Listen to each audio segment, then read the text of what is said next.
All right, this Friday is Earth Day, of course, and NBC is showcasing efforts big and small that play a role in saving our planet with their new series, The Climate Challenge Solutions. And I had a chance to speak with NBC's Al Roker, of course, about the new series and an in-depth coverage on the state of the climate crisis.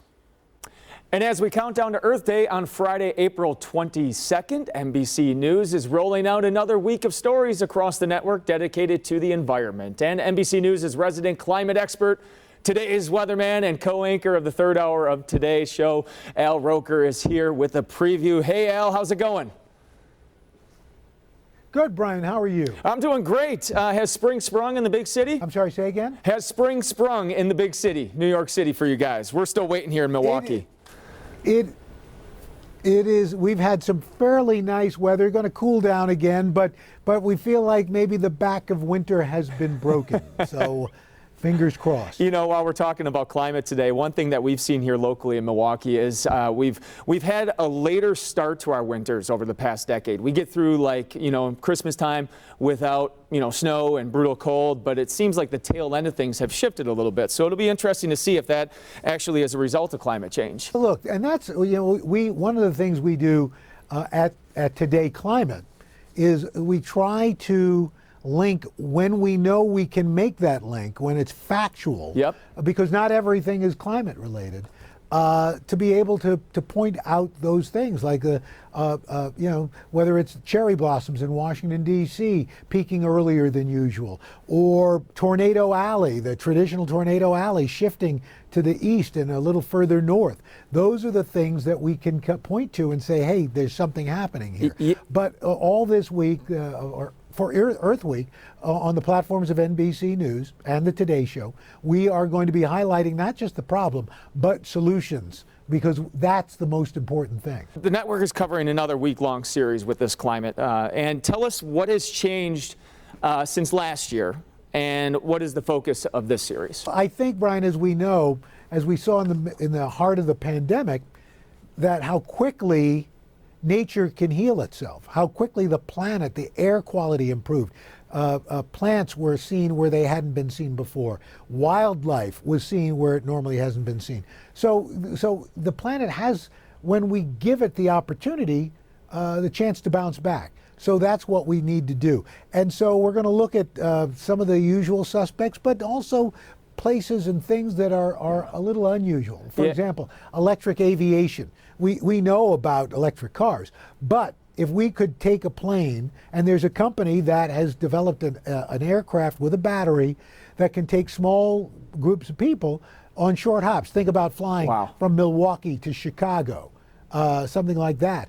Those are the changes that I think we need to look at. For example, our iconic yellow school buses, hundreds of thousands across the country. If we could take those fleets and switch them from fossil fuels to electric, how much tonnage of greenhouse gas emissions could we save and not put into the atmosphere? Yeah, and you're speaking right to this. Cutting emissions is obviously certainly an important thing that we have to do, but there are many other challenges our climate faces. What are other topics you're going to be covering? Well, we are going to be looking, as I said, we're looking really at more solutions-based, and one of those solutions, a younger generation. This generation coming up is using its social media voice to hold corporate and government entities' feet to the fire, that they are demanding action. And it's going to be very hard for companies and for government officials and politicians to ignore that for very long, because they will not take it anymore. And we hear you and your team are headed to Puerto Rico. What will you be covering down there? Part of the United States, and a lot of people forget about that. They have been suffering since Hurricane Maria. And so there's a concept called the Earthship, the first of what hopes to be a global network of sustainable, weather-resistant homes that can exist off the grid. In fact, we're going to a town, Adjuntas, in Puerto Rico, that is completely off the grid when it comes to their electrical needs, all powered by solar. And I am told the pizzeria there makes one heck of a mean solar pizza. I'd have to try that out. Puerto Rico, obviously still with some serious issues after Maria. So it'll be good to see you down there, hopefully making a great impact. And again, be on the lookout for these great stories running on ours. Again, Climate Challenge Solutions is running all week long right here on TMJ4. Al, thank you for your time. Take care, buddy. Always good to see you, Brian. Look at you. Did Al is he inviting you to Puerto Rico? Yeah, no. He did not.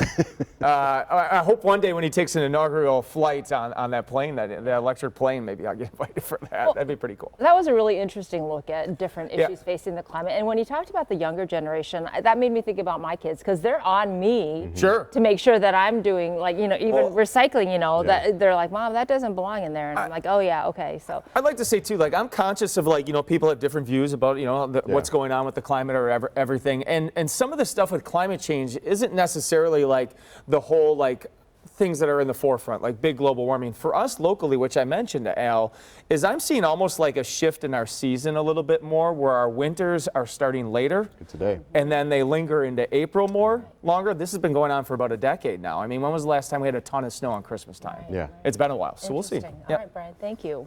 Thanks, Brian.